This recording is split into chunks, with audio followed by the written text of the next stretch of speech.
Good day everyone, I'm Hurley Obora, Fi Reviews here, back at it again with a double review. And yes, it's been a while since I reviewed earbuds. But we'll start this with the Monk A1 from Venture Electronics and the Oddo, which is a USB DAC or USB dongle from Venture Electronics as well. But before we proceed, I'd like to thank myself, I guess, kasi this isn't a sponsored review. I personally bought this with my own money. So, despite na lagi naman akong I'm honest and always transparent to the core, ngayon mas nagkaroon ng additional weight yung pagre-review ko with the Monk or Venture Electronics / VE products. Okay? So, you might be asking, Orafai, why are you reviewing earbuds in 2025? Probably you thought na outdated na sila or something. Well, they aren't really outdated. Nagmukha lang talaga silang outdated kasi konti lang yung nilalabas na earbuds yearly. Actually, wala pa sa 5 yung nilalabas yearly na earbuds because ang IEMs are usually the norm in today's standards. Pero that doesn't mean na wala nang anong tawag doon, phased out or like vintage na ang mga earbuds. There's a special place pa rin ng earbuds sa tenga at sa puso ko, in the sense na they are like budget headphones in my opinion. They are mini budget headphones na pwede mong gamitin elsewhere for na may comfort, okay, and at the same time portable. Okay, so again, this isn't a sponsored post. I bought this with my own money. So, rest assured, lalo na yung review ko will be honest and transparent to the core. Like I always do. Sponsored man or not sponsored. I really do my best to be honest sa lahat ng ginagawa ko. Okay? So, unahin natin tong dongle muna. Since this, in my opinion, this is a very, very banger or a value-worthy na dongle. Which is this one. The Venture Electronics Oddo dongle. Yan, 'di ba? As you can see. Ayan lang talaga siya. Yan. And you can personally purchase this for around under $10 sa site nila, whether it be sa AliExpress or sa Shopee, whatever floats in your boat. So si Venture Electronics Oddo is around under $10. Nabili ko siya around 276 pesos, I believe. And marami rin siyang versions ng termination. So, what I have here is the 3.5 version. So, yung standard version. Pero, meron na itong meron na itong 4.4 version. And at the same time, meron din tong libreng USB-A to USB-C na cable. Ay, na dongle. Or adapter rather. Para pwede mo siya magamit sa PC. If walang USB-C, yung PC mo. Okay? So, in terms of accessories, wala siyang accessories. Actually, yun lang talaga yung nito, which is yung adapter and yung dongle itself. But in my opinion, it isn't really an issue dahil yung presyo niya nga ay sobrang baba na for a dongle. Actually, this rivals most of the dongles na nakikita nyo sa normal consumer electronics, like for example, Ugreen, Asus, Essager, Vention, if meron, and the likes. So, dun palang very competitive na yung Oddo, in my opinion. Okay. In terms of power, well, i-expect na natin, okay? I'll be frank and honest with you. Yung mga planar dito, yung mga planar IEMs, or yung mga hard-to-drive IEMs, or headphones lalo na, will be slightly underwhelming in terms of drivability dito sa Oddo. Bakit kamo? The Oddo itself is around 19 milliwatts of power lang din. And yes, in practice din, pag ginamit nyo siya, pag sa mga hard-to-drive sets, kulang talaga. Noticeable yun. Lacks in volume, lacks in dynamics, as in parang, hindi nagsha-shine through yung mga hard-to-drive na headphones / IEMs with the Oddo. But, ayun nga, at the same time, 276 pesos lang siya. Most of the IEMs na meron ako dito is hard to drive. Okay? So, walang naging problem doon in terms of drivability. Nadadrive niya ng maayos. Lalo na yung from KZ IEMs na meron na kayo dito down to the more expensive ones, like for example yung Duno Brain Dance, or yung what do you call this, yung Rose Techniques QTX, yung Q-Ears KE4, ayan, yung mga yan, walang problem paired with the Venture Electronics Odo. Oo. So I can comfortably say na okay and maganda yung pairing ng Venture Electronics Odo sa mga nabanggit kong IEMs. But do take note na if hard to drive yung IEM mo, by all means look for something else na lang. Kasi in my opinion kung may pambili ka ng mamahaling IEM na ng hard to drive IEM, edi ibig sabihin meron kang like sustainable source for it, or capable source for it, 'di ba? Para sa akin lang naman 'yon. Okay? Madami nito ba to? Well, yeah, ayusin ko na lang yan mamaya either way. Anyhow, na sidetrack ako kasi it's been a while since I recorded some these types of videos Okay. So ito yung design niya. Again, as you can see, nakita ko na. It's a basic design. It kind of reminds me of the Apple dongle, in my opinion. Yes. And yung power niya, surprisingly, is about the same. If not, mas malakas lang to slightly when compared sa Apple dongle. In my opinion, If I were to nitpick, probably this cable. Hindi sa like ayoko ng cable in looks wise. Don't really care. But more of yung nipis niya. As you can see, medyo manipis lang siya. Yes. One can argue na, ano ba yan, Aurify, 276 pesos, anong tawag dun? 276 pesos lang yun, why nitpick? Well, in my opinion kasi, you will be using USB docks or dongles on the go, on the fly, on the desk, most of the time. And, a reinforced wire, if hindi mo kayang like literal na wireless ng dongle, is quite of a must to me. So, this doesn't mean na hindi na worth it yung Venture Electronics Odo for its price. But I suggest na kung bibili ka niya ng Odo itself, is, anuhan mo ng dongle, anong tawag dun? Take care of it extra. Extra take care. Halimbawa, bilan mo siya ng case. Whenever and after mo gamitin, ilagay mo siya sa case or sa pouch. Wag mo ibulsa, diba? Wag mong hatakin, batakin, ganun. Pero ayun nga, throughout my month, actually, it's been a month since na-purchase ko to or ginagamit ko to daily, itong Odo. Wala naman ako naging problem sa connectivity. Sa connectivity across of all of my devices kasi lahat naman na naka-USB-C. And at the same time, sa drivability nga, wala rin ako naging problem since most of my benchmark IEMs, even yung Etymotic, is capable and well paired with the Odo. So, walang problem dun. Think of it as lang, parang Apple dongle lang siya na mas malakas ng onte and mas maayos ng onte, in my opinion. Ang kaibahan lang, syempre, ito mas well-built when compared sa Apple dongle. It's obvious. And at the same time, mas mura siya. So, it's a nice touch, di ba? Yun, so, anong tunog nito, Aurify? You keep telling na this is a bang for the buck dongle. Anong pinagkaiba nito sa Ugreen base use or sa Vention, Esager? Yung mga yan sa price na to. Well, yung tunog niya kasi is it kinda complements most of the IEMs I have here. Or IEMs in general, ngayon 2024, 2025 due to yung mga trends ng tuning. So, to my ears kasi, ang tunog ng Venture Electronics Odo is a neutral sounding. Neutral sounding siya na USB dock na may onting bass boost sa dulo. Which is quite evident sa Etymotic and dun sa Duno Brain Dance. Mas nadagdagan siya ng quantity rather. Mas nadagdagan ng quantity yung bass. But at the same time, well done and firmly well done yung bass response ng na binigay ng Venture Electronics Odo. Kasi hindi siya kumalat, hindi naging warm yung mids, no, not at all. Literal na neutral siya na may bass boost. Nadagdagan lang talaga siya ng bass. For most people, hindi siya noticeable. I mean, kasi yung effect rin naman ng USB docks in general is like very minimal to none. Kasi ang tinitingnan lagi sa USB docks is yung capability niya na mag-deliver ng clean and near transparent / neutral source sa buong chain or sa buong setup.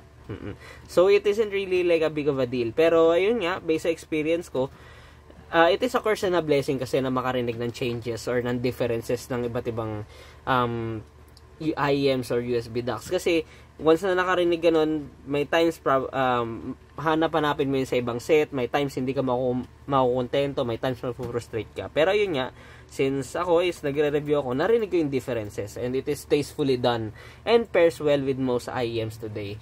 Lalo naman yung mga IEMs ngayon is nasa lining ng U-shape bright, mga ganyan, less bass, o lalo na pag audiophile oriented na IEM, mas less yung bass. So, the Venture Electronics Audio is a nice touch doon. Maganda yung pairing niya sa IEMs. Sa earbuds, yes, meron naman. May mga earbuds na maganda yung pairing dito. Yung Duno Alpha 3 ko, maganda yung pairing dito sa Venture Electronics Audio. But at the same time, kasi I can speak for the other earbuds as well. Kasi earbuds in general is mas mahirap siya ma-drive kasi mas malaki yung driver na need pagalawin. Okay, as for the battery consumption, wala akong naging problem dito. Matipid to sa battery, as to be expected since this is only 19 milliwatts of power. So, hindi siya like power hungry and ayun, parang katulad lang din siya ng Apple dongle in terms of battery consumption. So, no complaints there. Okay, sa file types naman, most of my file types are CD ripped from my CD collection right here. I have CD collection. Yes. Tapos, yun, nire-rip ko lang siya or I usually do some streaming o kaya, ayun, may mga FLACs, digital FLACs from those serial codes na meron ako, din-download ko or from my older library. Wala naman ako naging problem doon. So, ang alam ko wala rin tong DSD support, but then again, it isn't really a problem to me or actually a problem at all, lalo na sa price na to. You don't expect any DSD support dito. Kasi mura lang nito eh. If you want ng DSD support, you may want to shell a bit more money for a better sounding or better DAC na supported nun, 'di ba? Like for example, yung Tanch Gym Space ko, supported yun. But honestly, no one really gives a damn, lalo na sa setup ko. Ano din pala, heads up, kasi yung pag trinay mo to i-bit perfect mode, akala ko sa UAP lang, but across on all of my devices and at the same time sa foobar ko, hindi siya gagana for bit perfect mode, so you might want to turn it off. Personally, it isn't really a problem din sa akin or a big problem kasi hindi naman siya laging noticeable, but I have to address it just in case na baka akala nila sira yung dongle nila when in fact it is not. Okay. So, ayun, i-review naman natin to next. Actually, magkakulay sila itong Monk A1. No? See? It looks nice. And they pair well then, surprisingly, which is a really nice touch. Okay, si Monk A1 is supposedly the successor of Monk A0 and A0S na inano sa mga beta testers like a year ago. Actually, this is in my cart like a year ago. Ngayon ko lang siya nabili kasi I don't gusto ko mabawasan yung backlog ko. So ngayon lang ako nagkaroon ng time and naging parang oath ko sa sarili ko na mag-review ulit ng earbuds. So itong Monk A1 is nandito siya sa sa case na to. Yung usual na VE packaging. Yan, 'di ba? After the challenge and si VE widely with this Thanos something, Thanos Infinity Gauntlet, the likes. And yan, may free siyang foams. In my opinion, yun yung pinaka-selling point ni VE para sa akin, ni Venture Electronics para sa akin, yung foams. Maganda talaga yung foams niya kasi in between siya ng manipis at makapal, and at the same time hindi niya need na maging donut or full foams. Maganda yung effect niya sa earbuds in my opinion, kasi earbuds in general do benefit really well from earbud foams. Kailangan talaga. It's a must for me. Some people don't do it. I personally need it. So, there's that. And then nga pala, pag bumili ka ng Monk A1 is may libre ka pang X-Pack Lite. Or probably baka sa akin lang yun kasi sabay ko sila binili. But most likely, meron kang kasama X-Pack Lite na meron ding dongle pa na VE Odyssey R. I gave mine to a friend who is in need. Kaya wala siya dito kasi since may Odo naman na eh. Pero ayun, may kasama siyang dongle just to get to do things right or to get go, 'di ba? Para magamit mo na siya on the fly. Kasi as far as I know, meron yung mic support and katunog niya yung Odyssey. VE Odyssey na dangle din ng VE like for a long time ago. Siguro nearly a decade now. Yung dangle na yun. It was the go-to as a budget dangle din noon nung hindi pa siya na-discontinue. And ayun, napalitan siya ng Odo which is marginally mas mura compared doon. Ayun nga pala. Okay, before tayo mag-proceed sa Odo.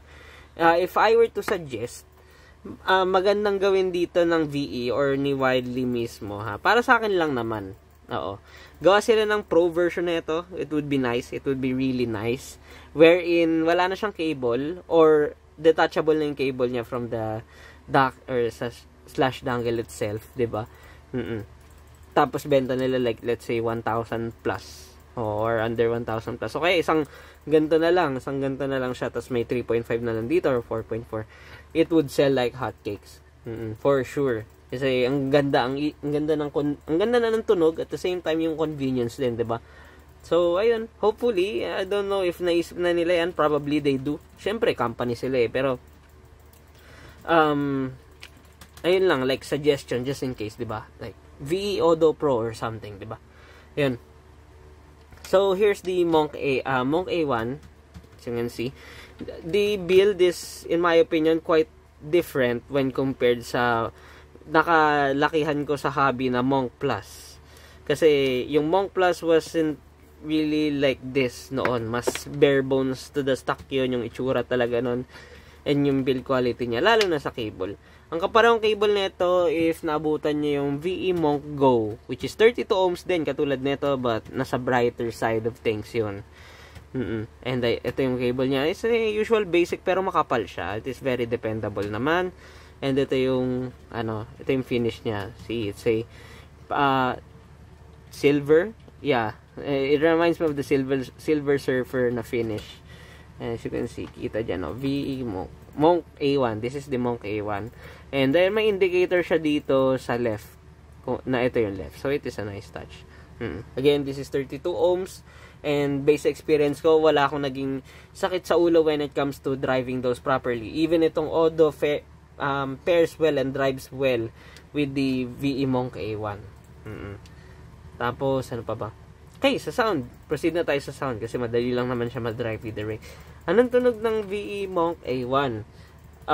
Nung ang tanda ko last year, Monk A1 was marketed as a gaming it was a gaming flathead earbud sa tanda ko. Yun yung market sa kanya. Dahil na nga din may mic and yung sa soundstage daw, may something daw about sa soundstage.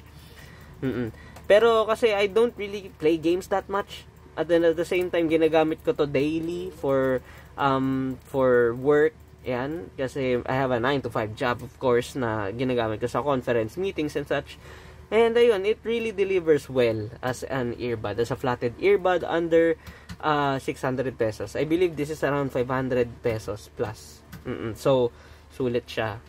In 2025, maganda yung tuning niya for a flatted earbud under 600 pesos. Ang tunog ng Monk A1 is a balance. It is a well-balanced, laid-back sounding earbud, which is one of my favorite tunings sa earbuds. Oo, kasi it reminds me of the earbud na I loved before, which was the Jiuxiao E600. Only the older peeps sa hobby like me knows that. The Jiuxiao E600. Hindi siya katunog ng E300 per se, but the E600, medyo katunog niya. Oo. And yun, it is really outdated. So, there's no point on buying that when you have the Monk A1 kasi yung driver niya mas bago, yung tech niya mas bago, yung tuning mas bago. At the same time, ayun nga, yung lemon, yung chances na may lemons is very minimal when compared sa Jiuxiao E600. Pero yun, I love na nakuha nila yung tunog ng E600 na yun na laid back yung tunog na balance. It is well done, tastefully done. But if we're going to be specific, this is a warm balance, or a balance with a slight-ish warm sound signature, which is mas na-emphasize pa pag ginamit nitong Odo ito dito. So, maganda yung pairing nila. So, yung bass niya, as usual, ang i-expect natin from an earbud, mid-bass focused, slightly elevated, punchy, malinis. For most people na galing sa earbuds, ay sa IEMs, kulang sa kanila, but for those people na laging naka flatted earbuds, walang problem sa bass. It is quite really substantial naman yung bass niya, hindi kulang. Okay.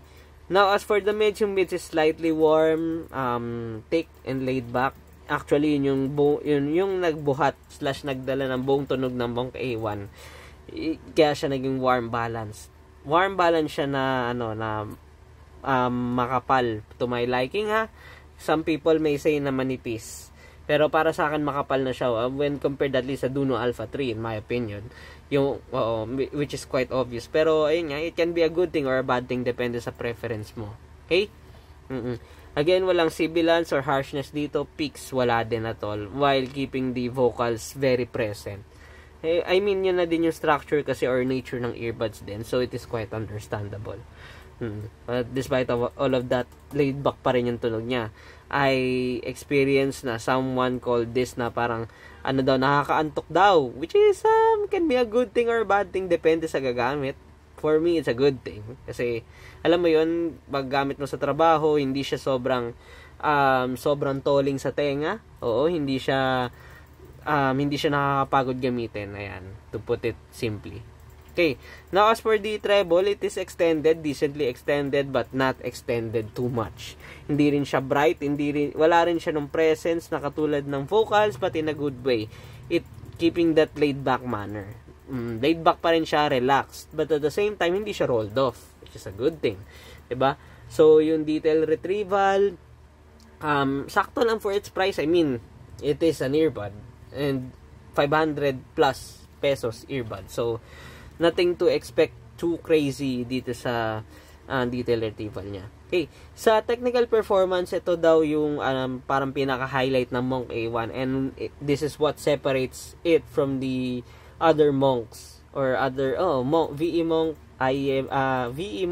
earbuds under 1,000 pesos or 20 USD. Kasi malawak siya. Yes, it is malawak. It is wide. It is wide na may height, na may depth na kahit papano, and mas lalo siya nadadagdagan kapag nilagyan ng foams. Tapos maganda yung layering and separation niya for an earbud. Kaya siguro pati nga imaging Kaya siguro nasabi na pwede siya for gaming or pang gaming siya, aside sa may option din ito na may mic. Yun, yung imaging niya, it is accurate and precise enough. Pero ayun nga, in a nutshell, anong tawag doon? Syempre, hindi siya kasing incisive or precise ng IEMs. Okay. So, saan siya maganda i-compare?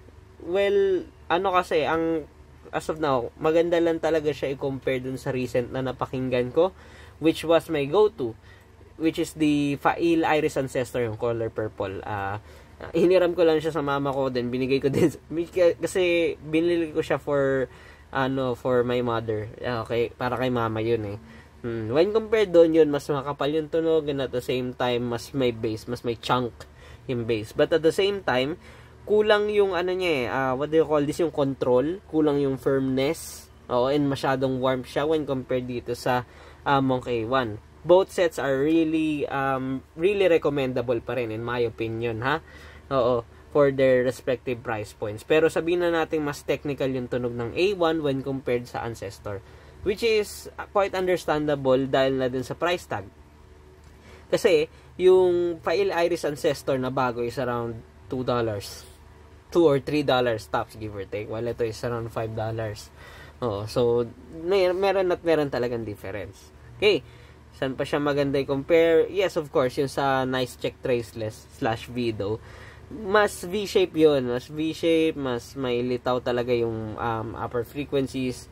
Pero yun, hindi siya kasing well-composed and well-tuned ng Monk A1 when you are looking for a laid-back sound. Laid-back, well-balanced sound. But if you're looking for bass and mas engaging yung tunog, syempre yung Vido / Nice Check Traceless are always the better choices. It would be unfair if i-compare ko siya sa Nice Check EB2S and sa EB2S Pro kasi medyo mas mahal na yun. Pero on its own, it is a very well recommendable set if ang budget mo lang is sagad sa 600 pesos na earbuds. Okay. So, anong verdict ko dito sa Venture Electronic products na meron ako, or Venture Electronic products in general? Well, it's been a while since I reviewed a Venture Electronic product or Venture Electronic products. Actually, ang huling review ko is the Monk V2S yata, which had a mixed feelings sa or mixed thoughts sa preferences ko. And when comparing itong A1 doon, they have quite jumped / improved a lot. During this time na meron sila nito, kasi sobrang layo na ng tunog nito when compared sa Monk Plus 5th edition na meron ako before. Yung Monk Plus na nasa OG, yung 4th edition I believe, yung may 2nd edition pa nga ata yun, yung mga yun, malayo na yung tunog nito. Even sa VE Asura na meron ako before, sobrang layo na ng tunog nun neto when compared doon. So kitang-kita talaga improvement. Even yung sa Monk Go I had like two versions ng Monk Go, yung unang Monk Go and yung Monk Go Final. Slightly mas technical yun kasi it is to be expected. Brighter yung mga yun When ito is a laid back, chill lang na tunog na hindi nagsiskimp out sa technical performance. Kaya mas personally prefer ko to over doon. And ayun nga, VE in general is really they are really improving, lalo na sa price tag na meron sila, kasi they have a wide variety of products, and mostly doon is naglilin talaga sa flathead earbuds. So ayun, they are in a nutshell, kahit saan perspective ka tumingin, they are setting the bar higher for a bang for your buck na flathead earbuds, kasi nga wala namang gana naglalabas din ng earbuds as of now. Actually sila lang usually, or probably merong nice check. Yes, ang alam ko may nice check pa nga na mga bago. May iba-iba pa, may Fransan. Yeah, may Fransan pa. So ayun, on its own, it is definitely a treat for a flathead earbuds enthusiast. The Monk Go A1 is a very good very good flathead earbuds under $10. Definitely ire-recommend ko talaga yan sa mga tao naghahanap ng flathead earbuds na hindi masakit sa tenga in terms of sound. And by the way, nag-heads up si Wildly sa akin when it comes dito daw sa Monk A1, since daw siya, parang hindi na siya in sometime soon hindi na siya magiging available outside China. So if ang hanap mo is a laid back sounding na flathead earbud, and gusto mo yung medyo mura lang muna just to check if gusto mo talaga siya, then look no further, kasi itong Monk A1 has it, kesa sa mag-Jiuxiao E600 ka pa, which is very old na ngayon. Probably yung driver nun is may driver flex na or something. And that ends my review for the VE or Venture Electronics Monk A1 and the Venture Electronics Odo. Both are very, very good and competitive products of 2024-2025 sa earbuds / flathead earbud scene. Again, I'd like to thank and clarify na I bought this myself with my own money. Wala siyang sponsored. I waited.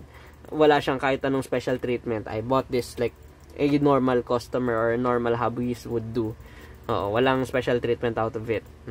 Hey, and ang next ko na i-review would be this one, as usual, the DD Hi-Fi. Yan. See, the DD Hi-Fi TC35M2. I am really excited, and so far this is really, really, really well done para sa price niya. But that's a video for another review. And see you on the next one.